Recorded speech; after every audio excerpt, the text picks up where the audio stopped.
Your mic is working fine. Why don't you talk? We want to do a We're test already- right I now? was like, we're no, already I arguing. have a computer here. I know. Can we just get along? No, we do get along relatively well, I think. But it's good because We do. We do. all do, but I I'm know in this my guy, office though. by Like, myself, You put me on and set, and then I got to be with him. Like, and you guys got to put three of you in one small place, which is not always Don't fair. look at me. I know. Welcome to segment 3, Gold and Black Live. You know, one thing I haven't mentioned is our sponsors, and I think I'm going to do that right now. Triple X, on the hill but on the level, a Purdue tradition since 1929, right behind Stacy's head. John Basham, I just spoke with John right before the show, and he's been good enough to sponsor us for a couple of years and has been very supportive of us. And John, you see him in the gold seats in Mackey Arena yelling at the referees from time to time, almost all the time. Hilton Garden Inn, Christy Kuntz has been with us since the get-go. When tomorrow is a big day, stayed HGI tonight, Hilton Garden Inn. And, of course, State Farm agent Trent Johnson, trentismyagent.com. If you ever really want to know the pulse of what's going on, or at least some sentiment from the fans' perspective, Trent has a good beat on that. I guess maybe that's that State Farm agent thing. So, Stacy, welcome. You just got back from an interview with Danny Anthrop, and give us a thumbnail of what you heard from Danny. yeah, it was a good conversation. We talked for about a half an hour or so. Obviously, he's coming off that knee surgery that he had in December, and he says he's feeling pretty good right now. He's saying he's ahead of schedule. So he's targeting kind of a May return, which is really in line. I talked to Elijah Yeah. Sindelar this week as well for a bunch of stuff we're doing for a recruiting magazine, and they both had surgery in December, so they're kind of on the same track right now. So I think they're both really excited that that it's going pretty well, and they feel like they're kind of ahead of schedule. Danny has yet to really be able to run. He does this like underwater treadmill or something, but he can't really run kind of on land. I was told he could, but I was told mistakenly, apparently. But anyway, so he feels pretty good. He said the knee feels like new, like it literally feels like a new knee. He had a bunch of damage in there. They weren't really sure how extensive it was until they really got in there. So it wasn't just a torn ACL, but there was another ligament that was torn, like medial lateral or something I'd never heard of before. And but then he even had like broken bones in there and cartilage damage. So it was a really major injury. Obviously, it looked like a major injury, you know, when it happened, and certainly his reaction told you that it did not feel good. It didn't. And but he feels pretty good right now. I mean, he's walking normally, and so he's like, it's nice to not have people stare at you and, you know, think there's something wrong with you if they wouldn't know. So Who's the last athlete that told you they were behind schedule? I know, right? Yeah. Well, but the problem is Posey set this thing of coming back, like, you know, in Yeah, like 4 last year. months or whatever it was. Yeah. So now I think they're all trying to live up to Posey. But the good thing is, though, it seems at least that the last couple guys who have done this are guys who want to get back quickly. I mean, you know, we heard stuff about some former football players that maybe didn't work as hard as they could have. Yeah, true. So, I mean, But we've heard without that. naming names, but you know, But, I mean, you yes. don't. Okay, so I mean, so it's good that then these guys who are getting hurt are, you know, really want to get back because they're excited. He's really excited about, you know, next season. It'll be his last season. That's hard to believe. I know. Yes. I mean, obviously he has that red shirt if God forbid something happened to him, or he said even, or if something happens now, you know, that he isn't able to get back and feel really good for the fall. That he still kind of has that in his back pocket, but that's not his intention. Obviously, he wants to play this year. He did mention something interesting, quite a few interesting things, but he said that Purdue is going to maybe play at a faster pace this year with their offense. So there you go. Throw that out there. I was like, huh.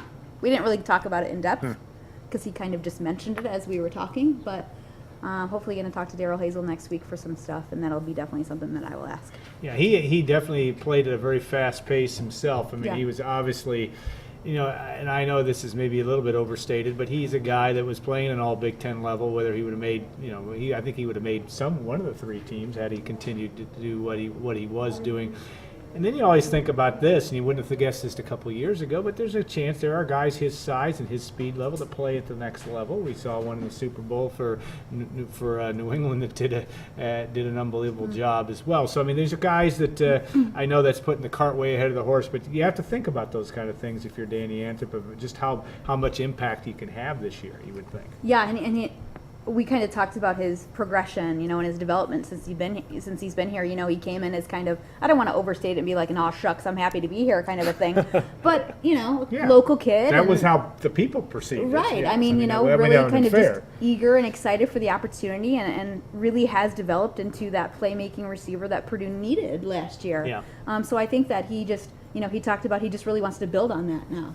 He did good things. He felt good. He's gained a lot of confidence about, making the plays when Purdue needed them, and that he wants to continue to be that guy. And he's really excited about the receiving core, and that's something we're going to be talking about forever probably. but I mean, especially this group, because they have all those guys back and they're adding some more guys who they expect or they hope that can be pretty good. And he said, especially Trey Hart and Gregory Phillips, those young guys who were really forced into kind of more snaps last year, that they are responding exactly the way, you would hope they would, that they were like, wow, okay, we got our chance, but now we have to be good, So it was kind of compared it to when he was a freshman and he had to play. It was a little different because he wasn't forced into it with injuries. He played a lot of special teams, but that they kind of really had their eyes open to what it's going to take. And so now that he's seen that progression in them this offseason, so that's really encouraging too, because those guys got to get better. Yeah, Danny Anthrop also, obviously this is his second knee injury in Right. his time at Purdue. Did he learn anything from the first? I mean, what experience? I mean, he came back. I think, at least from my perspective, came back quicker than I thought he would when he had the injury in the Jersey scrimmage. I think it was on August the 17th. There on Daryl's first year. But this is a guy that at least has some experience in coming back. Yeah, he did talk about that, and that was his left knee, and he had kind of said at the time each of his injuries. I guess he had. I don't remember the ankle. Was that in high school or was that here? He had mentioned an was ankle here. injury. Yeah. That each of those injuries, he thought like, oh no, it's over. Yeah. Yeah. So he's kind of progressively learned that it's not over. And you can come back, and you can come back better. As he did that each year. It was funny though. He said after the first knee injury, people were like, at least it's not an ACL, And then after this one, they're like, they don't really say Yeah, it's anything, quiet. because it's Crickets. like, well, it was pretty bad. So it's catastrophic, really, But yeah. he seemed like in really good spirits today. He was really funny and really engaging. He's always an engaging guy, but so mentally he seems like he's in a pretty good place right now. Yeah, that's an important thing, obviously, as he continues to go through that. Now, we wanted to talk a little. Somebody had asked about one of the questions about any information about the football coach search and/or reorganization. Kyle, Stacy, anything that you? Not really. I mean, I think it's, well, how long out from signing day are we now? It's 9 days? 9 days. Yeah, I guess we're getting into it now. I think when Daryl said they hadn't focused on it a whole lot until after signing day, I think he was being truthful there. He usually is, and they hadn't really focused on it. But I'm not sure. And Stacy has her finger on this probably a little bit better than I do. That they've been pretty tight-lipped, it seems, Yes. about the whole process. But there is, I think, a chance that they're going to shuffle some guys around. Yeah, and it was funny. I talked to Anthony Mahangu. I got to get that right. Yeah. I don't even can't know do if that. that is right, but that's how I'm going to say it. afraid right to now. say it because I don't know it. The I think French it is right. receiver Yeah. this morning, and kind of asked him, hey, who's going to be your receivers coach? And then we talked to Danny, hey, who's going to be your receivers coach? They have no idea. But Danny did say that he did talk to Daryl, and Daryl said it's going to happen soon. And so we're like, oh, who is it? And he's like, I have no idea. He wouldn't tell me that. He just said it would happen soon. But Daryl is out of town actually this weekend, so we don't anticipate anything happening till maybe early next week. But yeah, it's absolutely a possibility that Jared Parker, who's the tight ends coach now and was a receiver and has experience coaching receivers, could move over. Jafar Williams was a receiver in college, has experience coaching receivers, that he could move. I would think that Parker would be more likely to do that move, and then they would fill the tight end spot. We've Taylor Stubblefield is interested. I don't know if Purdue is interested in him. Brian Rock is a possibility. Obviously, he has a history with Hazel, having coached for him at Kent State, and also has history with Purdue. Brian Rock may or may not be coming. Yeah. So That is true. That's a true statement. He may or he may or may not. not be coming. So it's crazy. Like, it just seems like nobody is talking. So it's That's kind of a kind different of the world that we Yeah. live in, though, is it not anymore? So Yeah, that's, and so that's we okay. really. That's we're just- trying, guys. We just Yeah. I'm trying to figure it out and It's- put it's been two and tough. two and two together, and when we're getting a lot of fives when Yeah. that happens. But that happens from time to time. All right, so you guys, have you guys decided what you're going to argue about in our magazine Yes, coming? What we is it? have decided, haven't we? Yes. We're doing this in public, so go You're ahead. not going to remember. I do remember. Oh, Which position, running back or wide receivers, was more critical to the 2015 recruiting class? Okay, good. Stacy? do they know why we're talking about this? Yeah, This our is mag. for the recruit. Oh, go ahead. You can go ahead, Kyle. Let's all talk at once. Yeah. It's for the magazine. We're doing a little something different in the front part of the magazine, some more quick hitting information. And among that is verses between Stacy and I, because we always disagree and I'm always right, but we let Stacy have her opinion anyway. Yeah, there you go. Go for it. What do you think? What was more critical? We haven't actually talked about what side we're taking, so whatever I I guess you say, gotta you take have a to take side. the opposite side. You got till 5 o'clock tonight to have it done. So there you go. No, not quite. I think receiver, just because, if nothing else, those two JUCO guys they got after the way D'Angelo Yancey really struggled to grasp what they needed from him and also to execute what they needed from him. I think that's kind of two different things. And then I really like Gregory Phillips, but he just, was swimming so much in his first year that I think they really need somebody to come in and make those plays at that X position. And they have I think they're really good options. I've talked to both of them, Young and Mahangu, and I like them. They seem like really good guys. They're big guys. They say they play physical. They say they like to block. They say they can catch. We've got good pictures there of you them go. too, so I like them even more. So then that's you good. get running back. The answer obviously is running back. After I was told which side I was taking. Because Purdue wants to run the ball, and because I'm not convinced, I know you are a little bit more convinced that one of the returnees can fill the spot as the every down guy. I'm not convinced that either one of the top two options, Keontae Green or DJ Knox, is the guy. So I think they had to go out and get guys to fill those spots. I thought they were going to end up with more than the three signees that they had. I thought they'd go get that fourth guy. Of course, we know what happened with Rob Ennis and, Keyshawn Vaughn going to Illinois.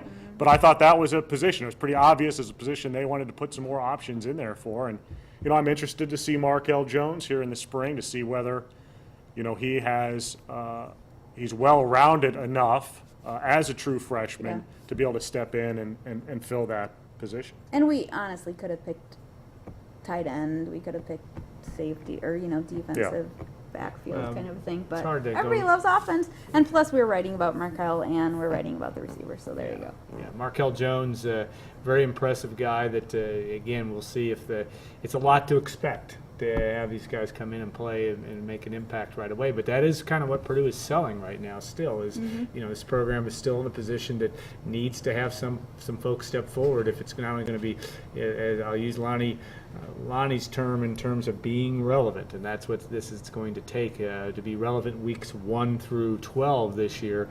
It's going to be important that you can put a consistent offense together. So we'll look forward to seeing that and reading your work from that standpoint. Any other final comments anything else you'd like to say for the good of the order here? I think I won the show.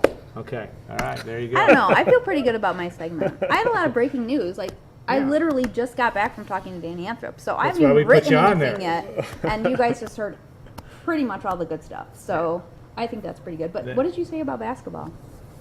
He thinks they're Campbell going Go to back and watch segment 1 again. I think they will make the NCAA tournament. Stacy thinks they will not. See, that would have been a good debate, but we're out of time. Yeah, we're out of time. We can debate. We're going to be debating that for about the next 4 weeks. I'm True. going to guess from that standpoint. All right, we will have a show next week. We've asked some guests. We'll see who decides who wants to show up. But no, that's not exactly how we work. It may seem that way, but we'll look forward to having a show next week. It'll be equally as compelling. We want to thank Lonnie Green for joining us today. And if you get the chance to go watch the Boilermakers compete this week, it's well worth the time. His program is moving in the right direction, and if you get the opportunity, they'll be at Lambert Fieldhouse tonight and tomorrow for indoor track and field as the Boilermakers get ready for the Big Ten's indoor meet here in a couple weeks. Chuck's And- gonna break a record, I hear. Yeah, that's what he's going to get his shot here in about an hour. So we might just all go down and watch him. But we'll look forward to seeing you next week. We want to thank also Gordon Jackson, the new proud papa. It seems to be going around here because Kim Caldwell, who is also, she's still on maternity leave, but we heard her in the hallway with her new baby a couple days ago. We're glad to have her know that she's doing well. And Allie as well, thank you so much for all your help. And Kurt Larman. We always enjoy working with Kurt. We hope that the feeling is the same for him with us because we bug the heck out of him from time to time. But we want to thank them and our sponsors, Triple X, Basham Reynolds, and of course Hilton Garden Inn and State Farm agent Trent Johnson. So we'll look forward to seeing you a week from today. I don't know how we'll all be feeling at that point because they'll be finishing our magazine, but that's our problem and not yours. So we'll look forward to seeing you a week from today, 2 o'clock, for another stellar edition of Golden Black Live.